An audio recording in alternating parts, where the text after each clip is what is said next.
Napansin mo ba, may mga taong kayang mag-travel kahit kailan nila gusto, hindi iniisip ang gastos, may oras para sa pamilya, para sa sarili, dahil hawak nila ang oras at buhay nila.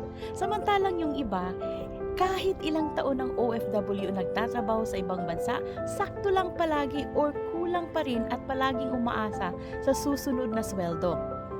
Pero pare-pareho lang naman tayong may 24 hours in a day, di ba? So bakit may umaangat at yung iba natitenga lang? Ang sagot, mindset, diskarte.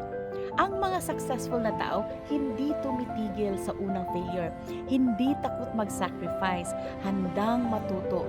Kayang lumabas sa comfort zone kahit gaano pa yan ka-uncomfortable. Habang yung iba, konting hirap lang, sumusuko na. Takot masaktan, takot magkamali. Kaya tuloy, stuck sa pare-parehong resulta.